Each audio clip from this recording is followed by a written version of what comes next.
Oi, what up, YouTube? It's your boy RA to the DID.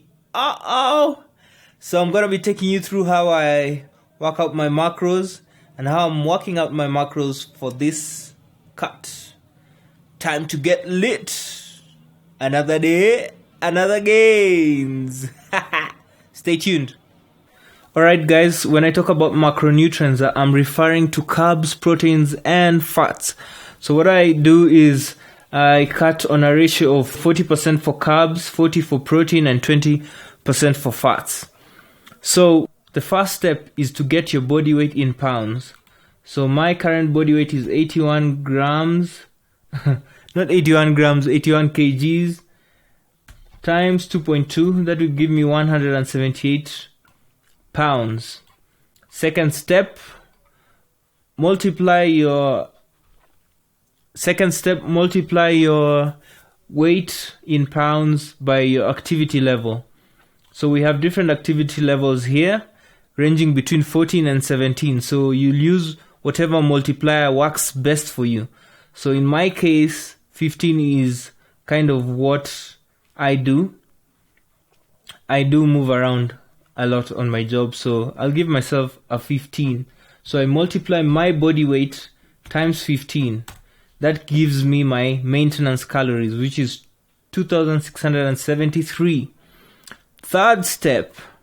Now, I've already calculated my maintenance calories. Third step is to calculate my cutting calories. So I'm going to start with a deficit of 500 calories.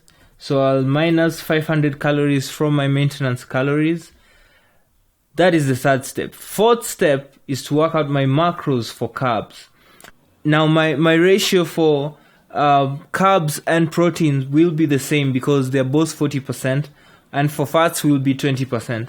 So for carbs, to calculate my cutting calories, I multiply that, my cutting calories. First of all, let's write that down. So cutting calories 2173. So I multiply that by 0.4. That is 40%. And I get that. Then I divide that by 4 in order to get the amount of grams per day by which I will be taking. So divide that by 4 and I get 217 grams rounded off. So that will be 217 grams of carbs and protein.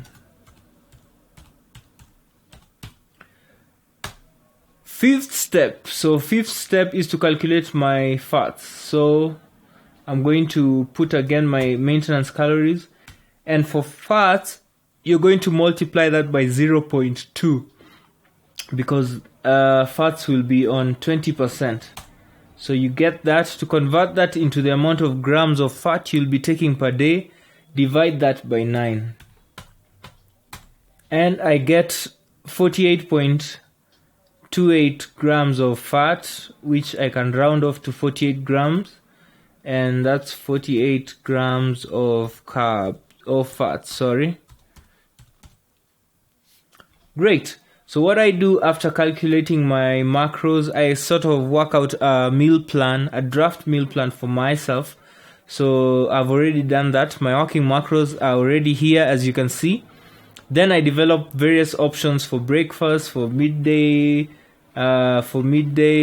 snack option, dinner option, and lunch option. So this is sort of a guide that will help me plan what I eat. It's better planning what you will eat rather than just eating on the fly, because that can prove to be quite difficult and you can end up going over or under your macronutrients. So an example for lunch here, you can see 250 grams chicken breast, and I've indicated the amount of macros that it has. 250 grams chicken breast has 76 grams of protein and 10 grams of fat. So I've done that for every meal option, and so within the days I can be able to choose what really works for me. But essentially I'm going to be using FitnessPal to track my macronutrients, but this is just a guide. So I'll later on be posting a video to show you how to use MyFitnessPal to track your macros. So I'll close out the video there. Be sure to like the video if you did, if it was helpful. Comment below if you have any questions, and subscribe to the channel. Now, if you want a custom-made meal plan, you can also comment below or message me directly and I can hook you up. Another day, another gains. So if I move the plate, still 380. Okay, 388. Whoops, plate's gotten off. But what I need is, I need it to be